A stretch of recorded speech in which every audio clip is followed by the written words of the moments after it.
Do the thing. Okay, so once you have cut out all pages, you want to make sure that your tabs are in order. Atomic radius, ionization energy, electronegativity, make sure they're going in that order so you don't accidentally put something on the wrong tab. And then you're going to steeple it along the dotted line. The first thing we're going to add to our foldable on the front is our 2 rules of attraction that we talked about.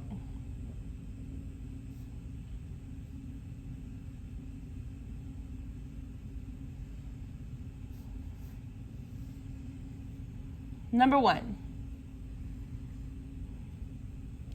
the bigger the charge,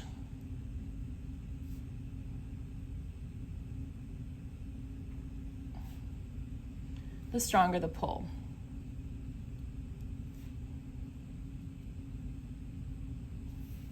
And number 2, the greater the distance,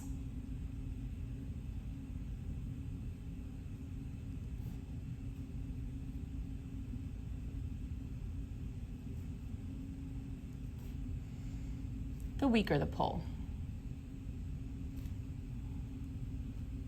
So as we are considering all of our periodic trends, what we need to really focus on here is how big is the pull of the nucleus? So how many protons are in the nucleus? Okay, more protons means more pull.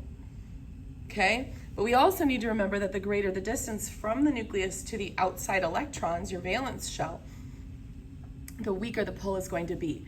And both of those 2 things are going to factor into all of these periodic trends that we're going to talk about, okay? Because the nucleus is what holds those electrons in. But much like a magnet, there's limits to its ability to do that. All right, so let's start by talking about atomic radius. This is the distance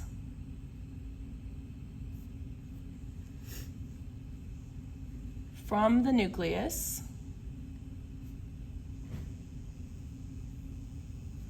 to the valence shell.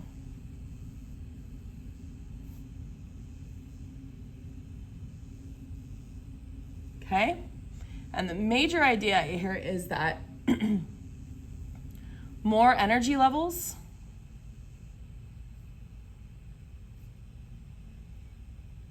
creates a bigger atom.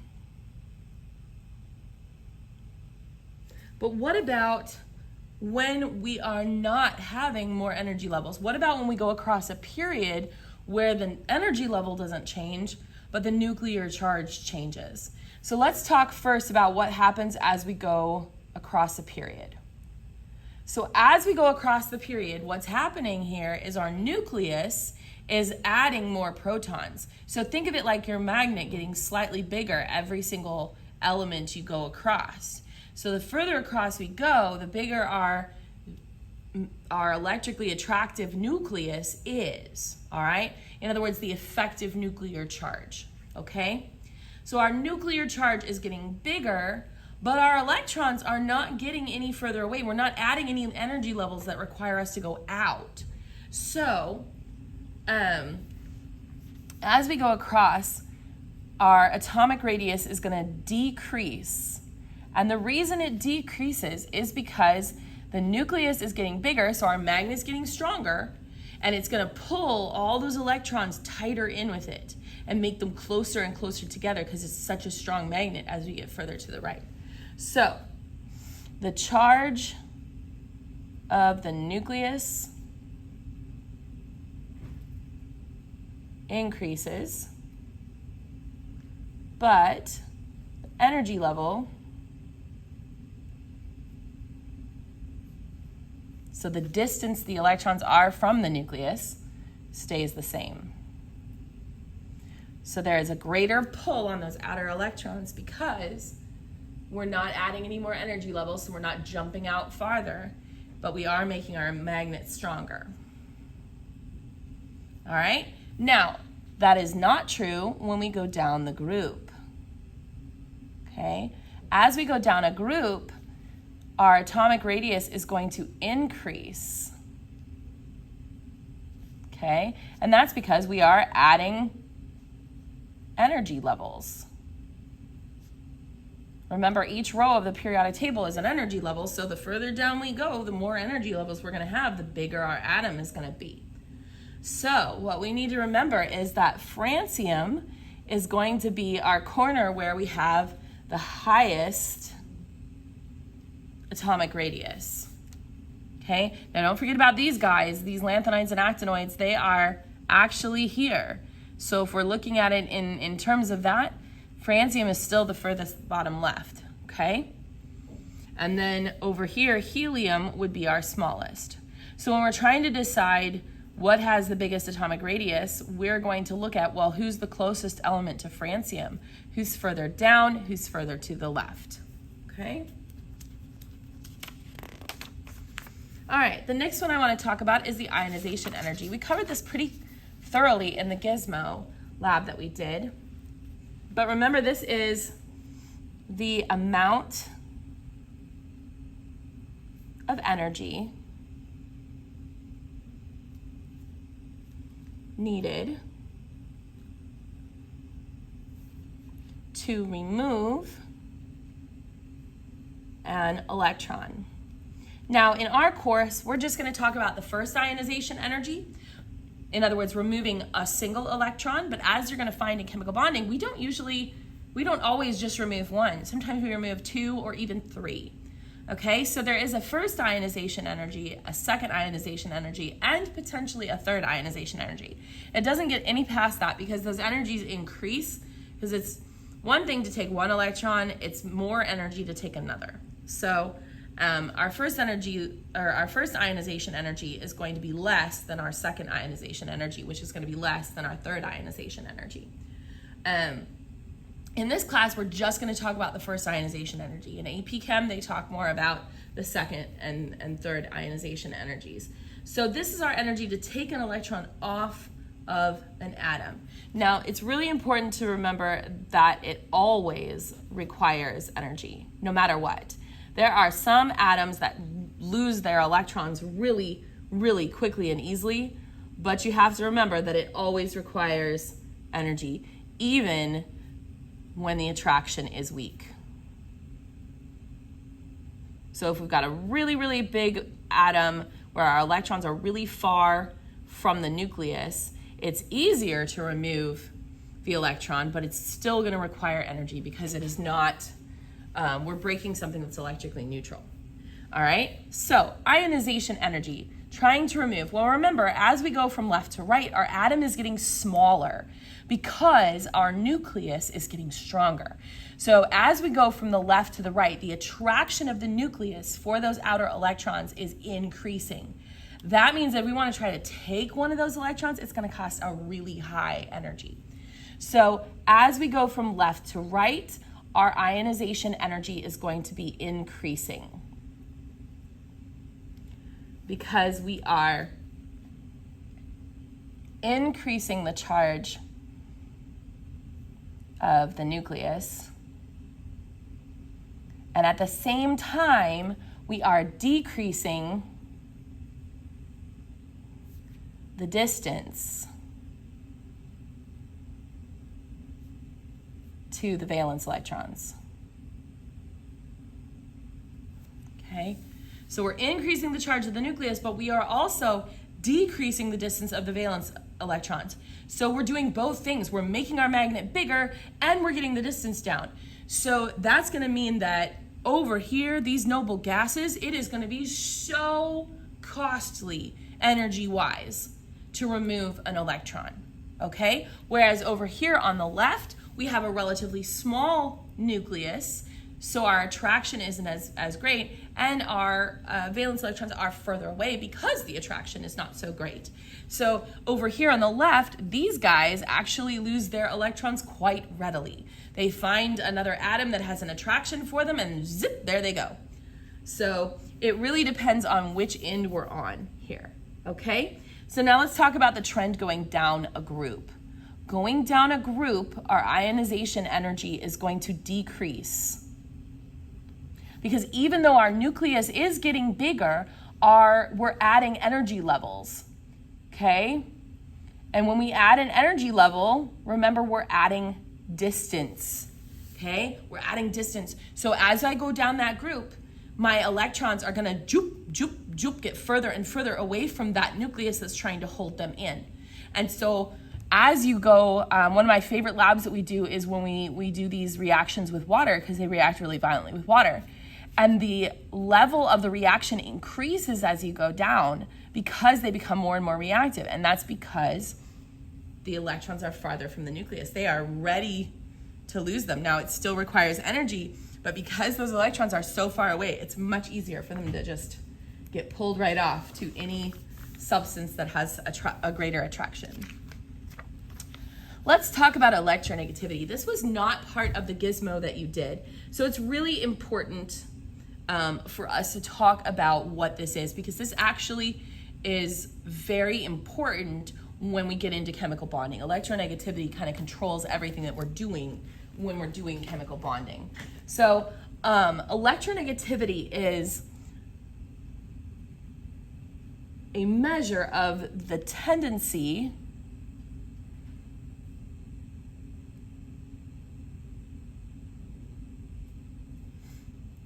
of an atom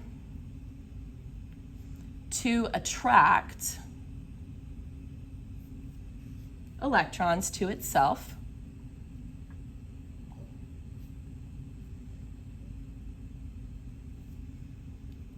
when it is chemically bonded with another atom.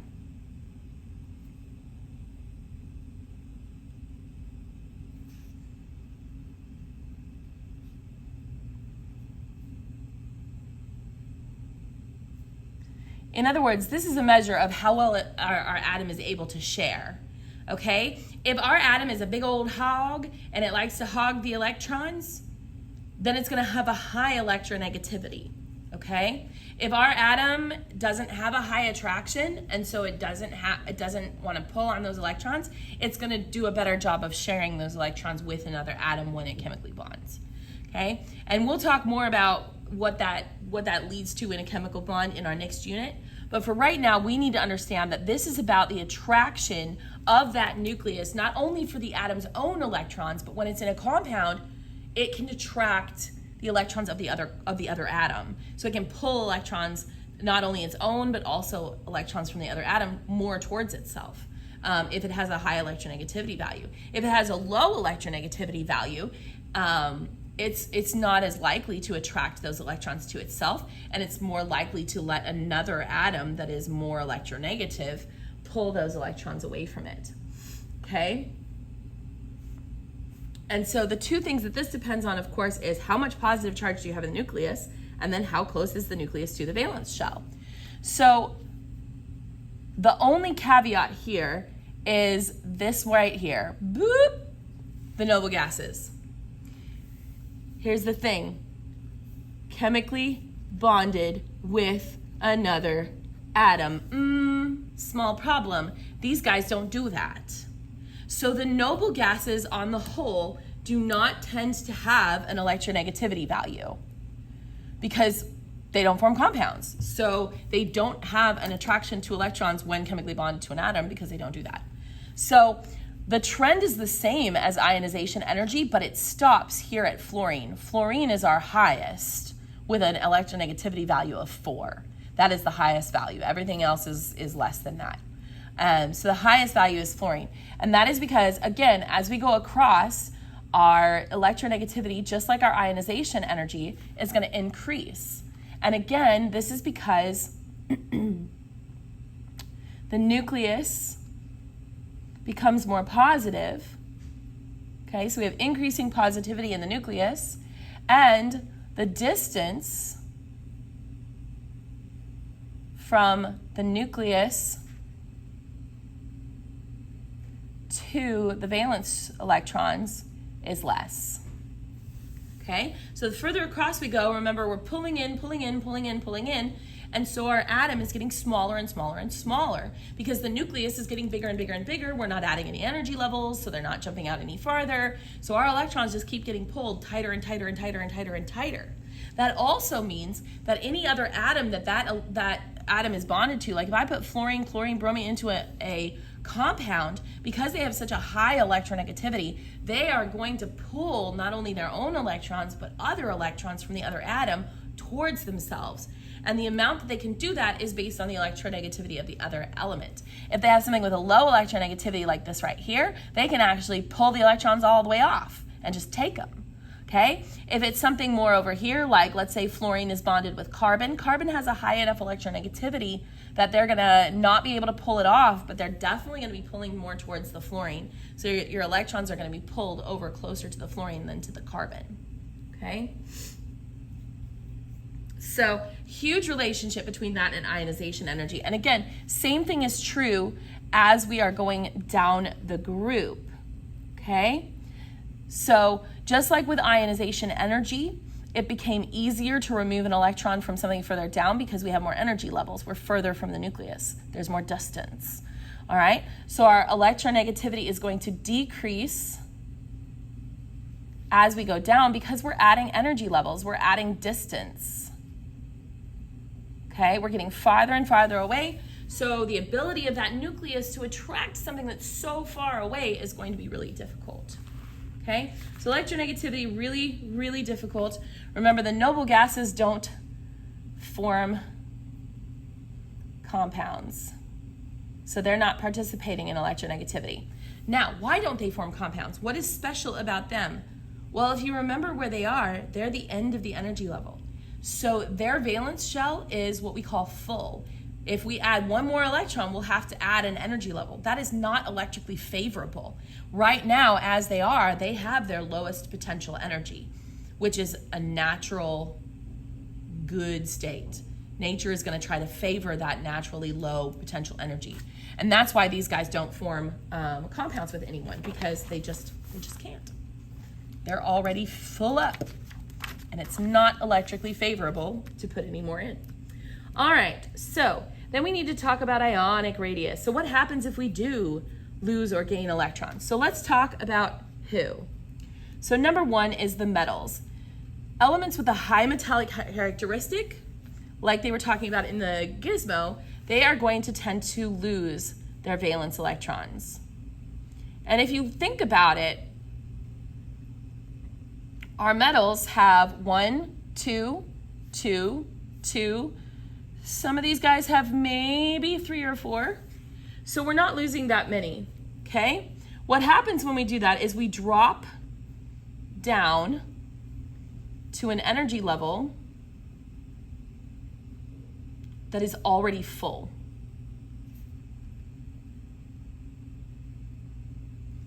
This is a little mind-boggling, okay?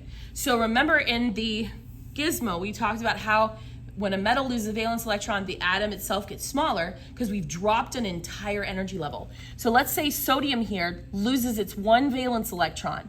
Well, now it has the same number of electrons as neon. It's still a sodium atom because it still has 11 protons and not 10, but it's only got 10 electrons. So now it has what we call a noble gas configuration. And remember, I just said a noble gas has that full energy level, which is a state of low potential energy. So that's why a metal would do this. A metal would do this because by losing those valence electrons, it achieves a noble gas configuration, which is a natural state of low potential energy, which is what nature favors.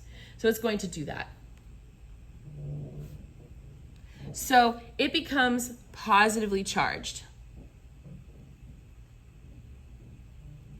We call it a cation when it does that. All right, and the charge is going to be equal to how many electrons it lost. So if sodium loses 1 electron, it's going to end up with a 1+ charge. Magnesium, on the other hand, would lose 2 valence electrons, so it would end up with a 2+ charge, okay? The second one is the nonmetals. So elements with a non-metallic characteristic, they are going to tend to gain electrons to try to fill up their outer shell. Because if you're looking at these guys, they've got 4, 5, 6, 7 valence electrons. So rather than trying to lose 4, 5, or 6 valence electrons to empty out their valence shell, they're going to go the other way. They're going to gain valence electrons to fill it up. So the goal here is the same, because we're trying to get to that noble gas configuration, because that is a state of natural low potential energy. So they're going to gain electrons until they can get to that eight valence electrons and fill up the valence shell. So the idea here is to fill the valence shell. Okay, this is going to be negatively charged because now we have more electrons than we have protons. And we call this an anion. Okay, I call cations cats because they're positive, and then anions are like ants, which are gross and negative things. All right, so when that happens, so here with our nonmetals are going to get bigger when this happens. All right, and the reason they're getting bigger is because we've increased the repulsion. Ooh, sorry, lights just went out. Ooh. We've increased the repulsion between the electrons. We don't have any more charge in our nucleus, but we've added extra electrons. So now our nucleus is trying to hold on to more electrons than it was before. So they're going to have to spread out to minimize the repulsion between them. Whereas here, we're losing an entire energy level, so this is going to get smaller, okay? Because we lost an energy level. Okay, so in general, the trend for ionic radius is going to be the same as for atomic radius. All right, the further down we are, the bigger it's going to get, okay, because we have more energy levels, okay, and the further left we are, we still have that high nucleus.